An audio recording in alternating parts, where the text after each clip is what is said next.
Okay guys, I'm gonna go ahead and hop right in. Hey Nikki, I really need your advice on how to stop being envious. I always find myself wanting things that other people have. Not only physical traits, but also like the character or the friends or the accomplishments that I would like to have. I know that I'm lucky to have what I have, but I can't help but envy others. What can I do? Thanks. Okay. So, envy can be a hard thing, like being jealous of people.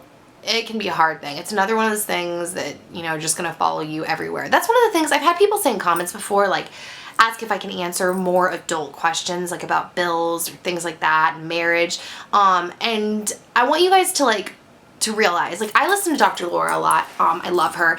And a lot of the questions she answered don't pertain to me. But the thing that you have to realize is like struggles, like human struggles tend to be, there's like not a huge long list of different human struggles. There's like a list of basic human struggles that people deal with, and then like just the characters and the places change. Like the specifics might change, but the actual root issue is kind of the same. So when I answer questions, you know, I know this one is general enough, but I want you guys to realize that like listen to it and try to listen for the root answer. Not that my advice is that great, but you know what I mean? Like that's how I think. Like there's root issues in every problem that we can all learn from. That's how I do with Dr. Laura. I listen and I'm just like, oh, there's the root issue that I want to learn from. So, wow, I just really made myself sound like a great advice giver that you should all, whatever. Anyways, okay, so in terms of dealing with envy and jealousy, this is going to sound, sorry, my camera stopped recording. This is going to sound really corny, but one way,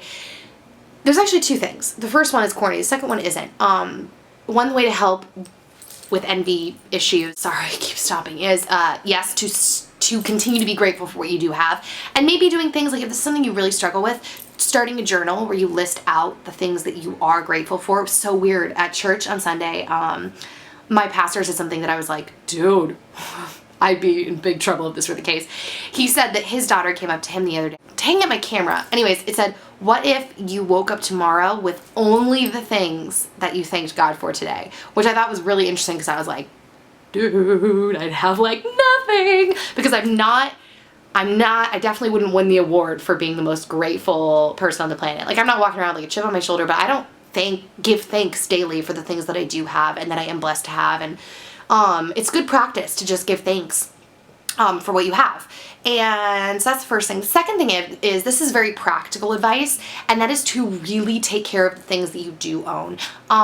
You know, keep your room tidy. Like it's amazing how when you clean things up and really like, you know, if you have jackets that are falling apart, sew the buttons on and clean things and organize them, how you become more grateful for what you have. If you're driving around an old beater car and you take it to the car wash and you clean the inside down and you put a nice smelly little pine cone thingy in your car, how all of a sudden your car feels way better and you're all of a sudden more grateful for what you have. Like, and I have to remind myself of that all the time. Sometimes I'll feel like, oh, I wish I had this, I wish I had that. And then I know, like, just clean everything up, put it all together, be a good steward of what you have. And then I'll do it and I'm like, dude, I love my stuff. All of a sudden I love it. Like I'll organize my closet and all of a sudden I'm like, oh my gosh, my stuff's amazing. Like that really helps. My friend and I were talking about that, about how like taking care of what you have makes you feel so much happier about what you have. Because all of a sudden you're like, I love my stuff. And that's a really practical, well, they're both pretty practical. Is really like maybe journaling things you're grateful for, writing it down, and taking care of the stuff that you own. Getting inspired to get off the computer when this is done and go in your room and clean. Wipe things down,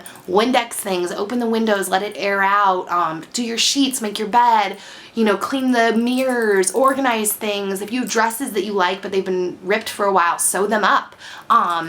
And you will feel much more inspired about your life and the things that you have, and creative and less cluttered. And I'm preaching to the choir here because I can tend to be a kind of sloppy person, and it's something that I really strive for because I know I feel better when it's organized. So those would be my two tips to you. You know, reminding yourself what you're grateful for, taking care of the stuff that you do have. Oh, and being happy for other people. Practicing genuinely getting excited when things happen for other people. And also in terms of your character and your traits as to who you are, I can't really think of any practical advice off the top of my head other than knowing that you're the only you. And there are things that you have and traits that you have in your personality and your character that only you have. And like, you will only be able to reach certain people, become friends with certain people that maybe your friend to your right who you think is amazing wouldn't be able to, if that makes any sense. just know you are unique and there's only one you, and just rock it. Like, take that and run with it, and really practice, like, just looking in the mirror and knowing, like, I am beautiful. I've told you guys a bunch of times how long I struggled with my skin in terms of, well, acne is a different story, but how fair I am. You know, I spent hundreds of dollars on tanning lotions. I was at tanning salons and beds, and I had skin dysmorphia. It wasn't like, oh, I just want a little glow. It was like I hated my skin, and I would cry about being so white and how I was ugly, and it made me look fatter, and everyone would call me see-through. And it's funny because once I accepted my skin and liked it, like the jokes about my skin substantially stopped. I hardly ever get made fun of for my skin color anymore. In fact, for the most part, people are like, wow, you have pretty skin. And I'm like, where was that 10 years ago when I hated my skin? Or even 2 years ago when I hated my skin? Everyone was just calling me see-through and making fun of me. And now people are saying they love it. Like, it doesn't even make any sense. So learn to love what you have, because you are unique and you are the only you. Okay? So that's it. So send your messages to asknikkip@gmail.com, and I'll see you next time. Bye. I'd say 98% of the time, it's not coming from a place of, I want to make them feel really bad, if that makes sense. So when you know where it's coming from, that it is coming from a place of, like, I feel really bad about myself. Maybe if I tell them, they'll be impressed and I'll feel better. When you realize that, it's easier to just go with the flow and be impressed. Like,